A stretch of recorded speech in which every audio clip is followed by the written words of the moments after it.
नमस्कार दोस्तों, daily news India 1.0 में आपका बहुत बहुत स्वागत है। दोस्तों, ईरान ने अपनी प्रिपरेशन फुल स्केल में शुरू कर दी है। उसे इस बात का अंदाज़ा हो गया है कि सेकंड राउंड ऑफ वॉर बहुत दूर नहीं है। अब वो कभी भी भड़क सकती है। 5 दिन, 10 दिन, 15 दिन, 20 दिन। और ये भी पता लगा है कि चाइना से जो सप्लाईज हैं रॉ मटेरियल वगैरह की या कुछ और मिसाइल्स वगैरह के बारे में, वो बढ़ गई हैं इस टाइम और लगातार वो सप्लाईज आ रही हैं। और बैलिस्टिक मिसाइलों का जो ज़ख़ीरा है और साथ में जो लॉन्चर का जो ज़ख़ीरा है वो फिर से बढ़ना शुरू हो गया है। और अब शायद उनका ज़्यादा जोर जो है वो हाइपरसोनिक मिसाइल पे है, क्योंकि अब उनको पता लग गया है कि हाइपरसोनिक मिसाइल्स को इजराइल के डिफेंस सिस्टम रोक नहीं पा रहे हैं और उससे डैमेज बहुत हो रहा है। तो ये फायदे होते हैं दरअसल आपको वॉर के, कि जब आपको पता लगता है कि what is working and what is not working.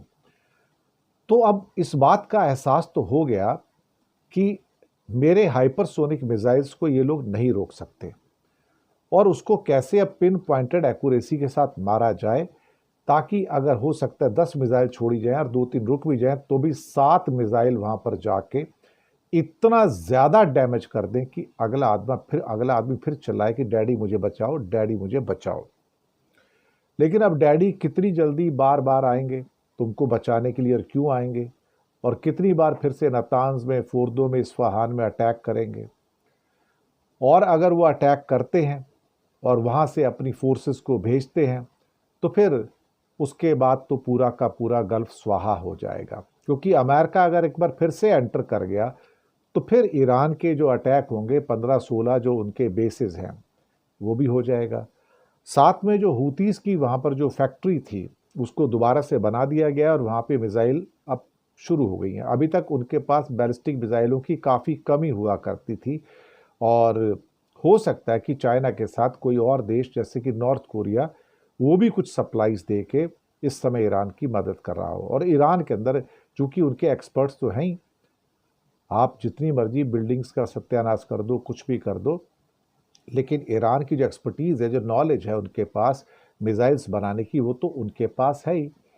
और जहाँ तक कलपुर्जे मिलने की बात है वो तो चाइना उनको भरपूर मात्रा में सप्लाई कर ही रहा है। तो मैं, चाइना भले डायरेक्टली वॉर में ना आए, लेकिन चाइना जिस ढंग से पूरा का पूरा साजो सामान और बारूद और मिसाइल्स दे रहा है, उससे अमेरिका भी थोड़ा सा खौफजदा है कि उसको पता है कि भाई अब इसको हम लाइटली नहीं ले सकते हैं कि ये आदमी अब तैयार होगा और इस बार वो ज़्यादा तैयार होकर आएगा। सही बात है, क्योंकि वो जो लेसन्स होते हैं ना जो वॉर के, वो बड़े काम आते हैं। तो अब ईरान को पता लग गया और इस बार वो ज़्यादा चतुराई से काम करेगा और ज़्यादा स्मार्टनेस से काम करेगा ताकि उसके अपने लॉसेस कम हों। और अगर वो J-10 कुछ एयरक्राफ्ट भी साथ में आ जाते हैं तो फिर वो डॉग फाइट के द्वारा PL-15 की जो मिसाइल्स हैं उसके द्वारा जो इसराइल के जो एयरक्राफ्ट्स हैं उनके लिए एक बड़ा खतरा बनकर वो निकल सकता है।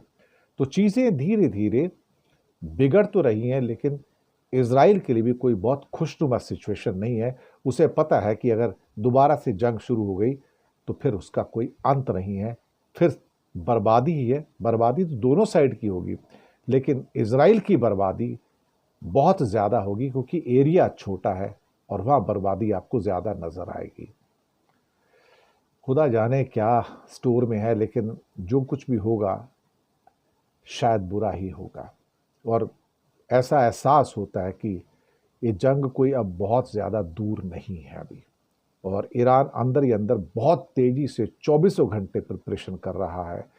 Let's see what happens, but this time Iran will not commit many mistakes, क्योंकि मोसाद के बहुत सारे लोगों को पकड़कर ख़त्म कर दिया गया है, बलि चढ़ा दिया गया है, और अब वो उतनी जासूसियां नहीं हो पाएंगी जितनी पिछली बार हो गई थी।